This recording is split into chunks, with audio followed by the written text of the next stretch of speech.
La luminosité est affreuse, vivement que nous passions en été. Hey, salut vous!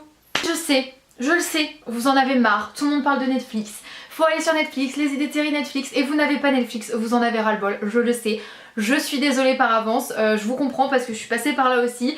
Mais c'est vrai que maintenant que j'ai Netflix, eh ben je ne veux plus prendre le risque d'aller voir mes séries ailleurs alors que je peux le faire dans toute la légalité possible. D'autant plus que c'est vraiment relou le streaming parce que faut que t'attendes 50 minutes pour voir la fin de ton épisode. Mais ne vous inquiétez pas, je pense quand même à vous et je pense faire une vidéo avec mes séries qui ne sont pas sur Netflix, que je regardais soit avant Netflix, soit que j'ai pu voir d'une autre manière. La plupart vous pourrez les retrouver sur des sites gratuits je pense. Donc voilà, je vous ferai cette vidéo, ne vous inquiétez pas. Si vous voulez aussi que je vous fasse mes séries préférées ou mes films Netflix ou des films qui ne sont pas sur Netflix ou voilà, plein de choses comme ça, n'hésitez pas à me le dire en commentaire. Sachez que dans cette vidéo, je ne vais parler que de 5 séries parce que j'ai vraiment envie de vous en parler en détail et de vous montrer les bandes annonces. Je vais essayer de ne pas parler de séries dont on entend tout le temps parler. Il y a des séries que j'adore ou que j'ai adorées, mais je ne vous en parlerai pas parce que le but c'est de vous faire découvrir des séries, donc ça sert à rien de vous parler de séries dont on entend parler tout le temps.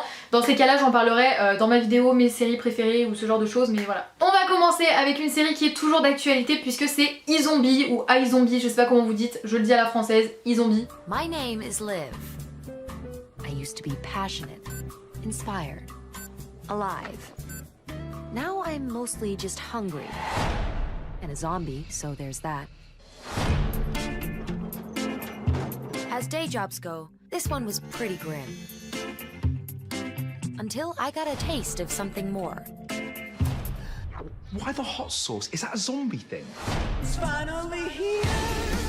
I've been terrified about somebody finding out about me for months, and you're acting like it's the measles. When I eat a brain, I get visions. Flashes of dreams or memories. Dr. Death, what's the story with my Jane Doe? No idea yet? She was arrested in 2008. How'd you know that? Liv. It's a psychic. Ish. I can't refuse to be dead. I can't tell the people I love what's going on with me. But I can choose to help find justice. Calling out, you're my alibi that I'm still alive. Calling out. I saw you get shot. He missed. I played dead, and then I guess I chased his car. Seriously, how did you solve crime before me?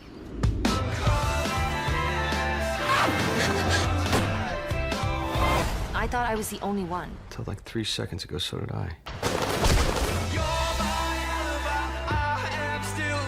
iZombie, c'est une série de zombies comme vous l'aurez compris, mais c'est pas une série de zombies à la The Walking Dead ou des choses comme ça. Franchement, moi je suis vraiment pas fan de ce genre de série.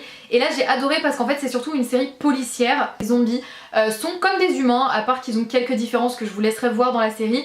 Mais en fait ils peuvent se comporter comme des humains, sauf si ils sont en manque de cerveau. Là ils deviennent des zombies morts-vivants comme on les connaît, mais sinon ils restent des humains globalement. Et l'avantage aussi c'est que quand ils mangent un cerveau, ils prennent la personnalité et peuvent avoir des visions de la personne à qui appartenait ce cerveau. C'est pourquoi Liv, le personnage principal, va s'associer aux policiers pour en fait résoudre les enquêtes grâce à ses visions et grâce justement à la personnalité qu'elle a. Et donc en fait chaque épisode représente une enquête, donc vous suivez à la fois l'enquête mais aussi la vie des personnages à côté, et franchement j'adore cette série, je la trouve super cool et je trouve que c'est hyper original d'avoir une série de zombies qui ne parle pas que de zombies justement, enfin quasiment, on n'entend quasiment pas parler des trucs zombies un peu morts-vivants etc. C'est vraiment comme si c'était juste une humaine qui avait des visions avec des petits plus, mais franchement c'est super cool comme série, et si vous aimez les séries policières notamment, n'hésitez pas à les voir. Après ça reste quand même assez différent parce que je sais que moi les séries policières pareil c'est pas trop mon truc, mais là j'ai adoré, franchement je kiffe et franchement je vous laisse aller voir parce qu'elle est vraiment top cette série. J'ai eu un petit souci avec ma caméra, s'il y a des plaintes c'est au service technique. Deuxième série dont je voulais vous parler c'est 3%. 3%. Apenas 3% de vocês serão seleto grupo de heróis a caminho do Mar Alto, onde ninguém é injustiçado.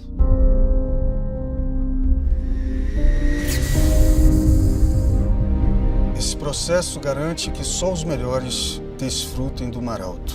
Aconteça o que acontecer, você merece. A nossa medicina é avançada e com o tratamento completo você pode voltar a andar, mas primeiro tem que passar. Você foi chegar longe. Claro que você vai chegar longe. Você é forte. Antes de mais nada, você sabe que a gente não tem nenhuma política especial de inclusão pra cada... Você é uma das piores pessoas que eu já entrevistei. Talvez você seja o pior entrevistador que tem. Você está eliminada. Não vai chorar? Eu preciso ir pro lado de lá! Cada um de vocês terá apenas 3 minutos para montar o maior número de cubos possível. Tempo acabou. Se tiver com cubo, ganhou. Louco, meu cubo! Solta! Eu só fiz lá o que vocês também vão fazer e vão ter que fazer.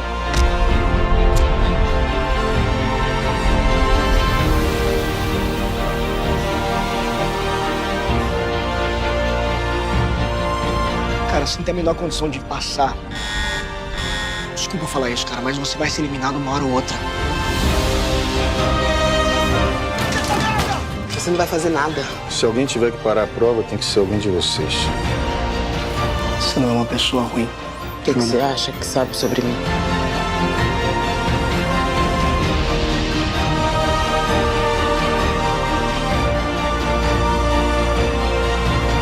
O lado de lá foi feito pra gente como eu.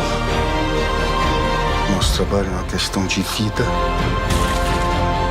ou morte. Por um minuto eu me imaginei do lado de lá. 3%, c'est une série qui est portugaise et je crois qu'elle n'existe pas en VF. Je suis désolée, moi je l'ai regardée en VOSTFR. En fait, c'est l'histoire d'une nouvelle société et donc dans la nouvelle société, il y a le continent et l'autre rive. Le continent, c'est un peu les bidonvilles, le pays pauvre, un peu voilà, chacun se débrouille comme il peut à dormir sur le sol un peu moisi. Et l'autre rive, c'est l'endroit qui est super beau, tout riche, les gens là-bas, ils sont hyper propres, hyper bien soignés, etc. Pour rentrer sur l'autre rive, à 20 ans, les gens du continent peuvent passer un test, alors ce sont des épreuves, des entretiens avec des personnes de l'autre rive, etc. Ce sont des épreuves qui sont bien sûr éliminatoires et si tu réussis, tu peux entrer à l'autre rive. Et donc nous on suit quelques personnages qui vont passer cette fameuse épreuve et donc voir s'ils réussissent ou s'ils échouent. C'est assez cool comme série parce que on peut voir déjà les épreuves qu'il faut passer, on voit un peu la vie qui est un peu pauvre, etc. Et de l'autre côté, en fait on voit les inégalités qu'il y a et on se dit que clairement ça pourrait nous arriver. Je trouve ça assez original et je suis pas trop série science-fiction, etc. Mais là c'est pas trop poussé dans la science-fiction donc franchement j'aime bien. Troisième série dont on va parler, il s'agit des désastreuses aventures des orphelins Baudelaire. Blue skies smiling at me, nothing but blue skies. Violet, Klaus, and Sunny were intelligent children. Most everything that happened to them was rife with misfortune and despair. Your parents have perished in a terrible fire. Perished means killed. We know what perished means.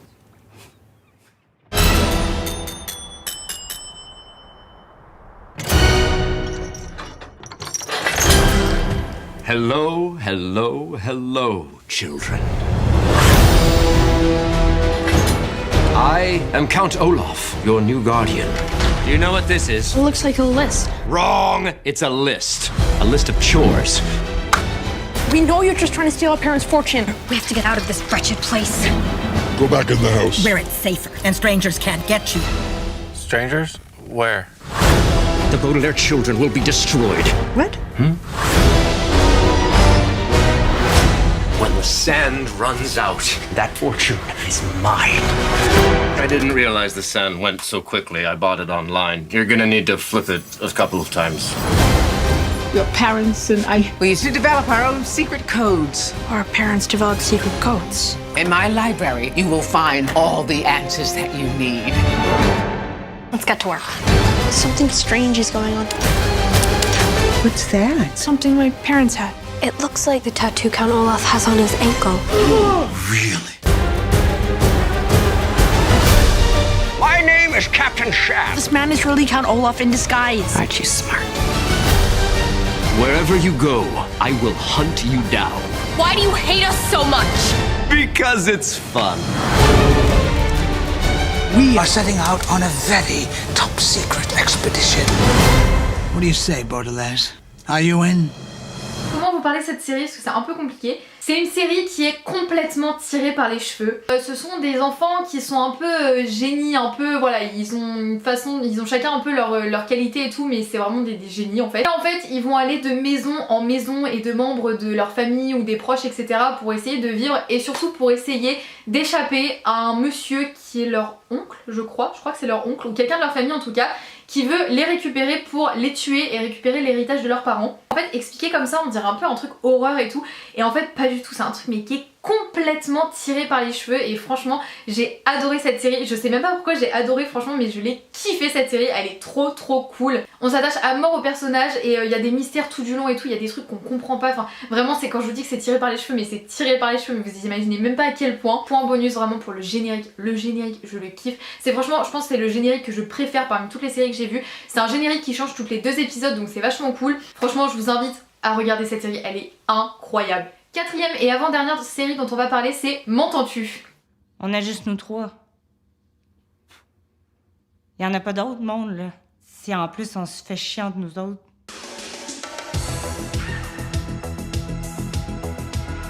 Je vous appelle tantôt! C'est une joke. Elle est bonne. Si tu fais ça, je te parle plus. Arrête, Fab! Je peux pas! Moi, j'aime ça quand on m'aime, j'aime ça aimer, puis j'ai pas peur de le dire. La meilleure façon de se faire aimer, Fab, c'est de pas aimer. Too bad que tu t'habilles comme une maudite gueule. J'ai appris de la meilleure. Pourquoi tu prends pas un petit appart juste à toi? Ouais, je viens pour l'appartement. Pis ça, c'est mon badge. Haut les mains! Faut que tu parles. Faut pas tout garder en dedans. Ça va me prendre un numéro de référence, puis un mois d'avance. J'ai rien de ça. Caro!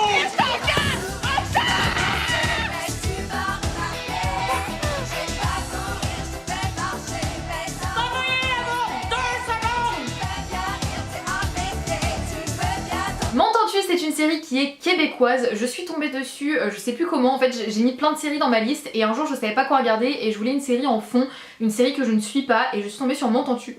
Quand j'ai vu la bande-annonce, je me suis dit qu'est-ce que c'est que ce bordel?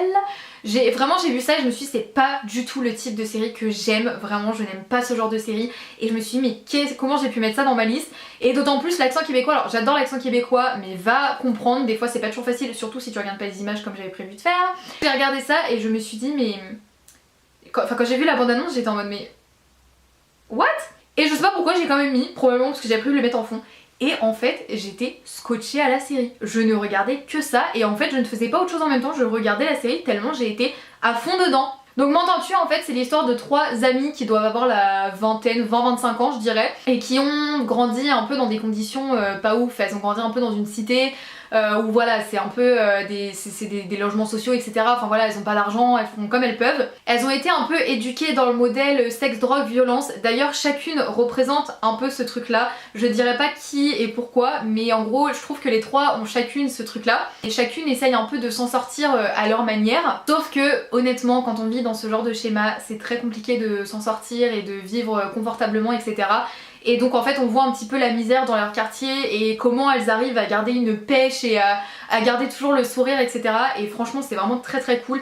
Et très honnêtement quand j'ai regardé la bande annonce et le premier épisode je me suis dit mais je vais pas du tout aimer. Vraiment je déteste ce genre de série, je vais pas aimer et en fait j'ai regardé jusqu'au bout et je me demande, il y a 2 saisons, je me demande si on va y en avoir une 3e et franchement j'espère parce que j'ai vraiment kiffé cette série. Franchement vous laissez pas avoir par le premier épisode et la bande-annonce, regardez et après si bon au bout de 2-3 épisodes vous arrivez pas à accrocher tant pis, mais en plus c'est des épisodes rapides parce que je crois que ça dure qu'une demi-heure, quelque chose comme ça.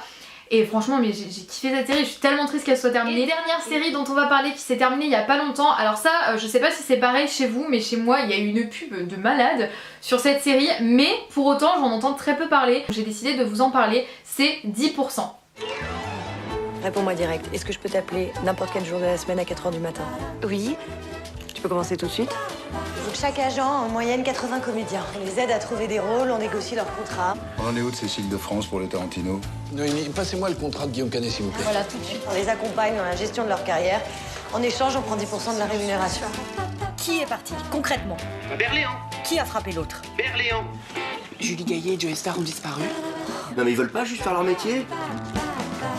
10%, la série qui vous fait découvrir le prix de la célébrité. Mercredi prochain à 20h55 sur France 2. Ce programme est disponible en audio-description. 10% c'est une série dans laquelle on suit une agence de stars, donc surtout acteurs mais il y a un peu de tout quand même. On suit les agents qu'il y a à l'intérieur de cette agence. En fait les problèmes commencent lorsque le patron de cette agence décède malheureusement et que donc tous les agents se retrouvent à devoir réussir à gérer cette agence sans le patron et avec tout ce qui ne les relie pas en fait. Il y en a qui sont très amis, il y en a qui se détestent et voilà, il y a des affinités, il y en a moins. Donc on suit 4 agents et leurs assistants, je crois qu'il y en a que 4, oui il y en a 4. Chaque épisode représente une star en particulier, mais on en voit aussi d'autres. Et en fait ce qui est génial c'est que les stars dans la série sont jouées par les vrais acteurs. C'est-à-dire que les acteurs des agents etc ce sont des personnages qui jouent, mais les acteurs qu'on voit jouent leur propre personnage. Par exemple le premier épisode c'est avec Cécile de France, et ben l'actrice Cécile de France joue le personnage de Cécile de France. Alors bien évidemment c'est très accentué, c'est un peu caricatural, donc évidemment que ce ne sont pas forcément des histoires vraies et des choses qui sont arrivées aux acteurs, mais ils jouent leur propre personnage et je pense quand même que ce sont des choses qu'on voit au quotidien. Je pense que quand on est agent de star on doit en voir des vertes et des pas mûres, et du coup voilà c'est quand même... je pense que c'est inspiré de faits réels sans que ce soit vraiment réel, mais voilà, enfin, c'est un peu bizarre, mais bref. Cette série quand elle est sortie je crois, donc il y a très longtemps, et j'avais regardé 1 ou 2 épisodes je crois et j'avais laissé tomber parce que j'avais pas accroché. Et en fait je suis retombée dessus et je me suis dit pourquoi pas tenter, et en fait je suis devenue accro à cette série. Dès que j'avais du temps libre je disais je regarde cette série. Des fois j'étais même avec des gens et j'étais en mode tu veux pas faire autre chose que je puisse regarder ma série et tout. Enfin franchement j'ai adoré cette série, vraiment une obsession pour cette série. J'étais vraiment trop triste quand la dernière saison elle s'est terminée. J'étais en mode mais non, genre j'aime trop et tout suivre machin, parce que en plus je trouve que c'est passionnant, parce que comme je vous dis je pense que c'est des trucs qui sont vraiment arrivés ou qui ont failli arriver.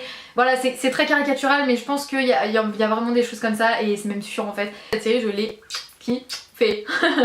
J'ai essayé de vous sortir des séries qui sont assez différentes pour tous les goûts, à savoir que voilà moi je suis une seule personne, j'ai aimé toutes ces séries alors qu'elles sont totalement différentes, et qu'il y en a c'est pas du tout mon style habituel et pourtant j'ai adoré. Donc franchement je vous recommande vraiment ces séries, et ne vous fiez pas aux bandes annonces et surtout pas aux résumés Netflix, parce qu'alors là il y a des séries j'adore et des fois je vais voir les résumés et je me dis mais pourquoi ils ont mis ça comme résumé, genre ça n'a aucun sens en fait.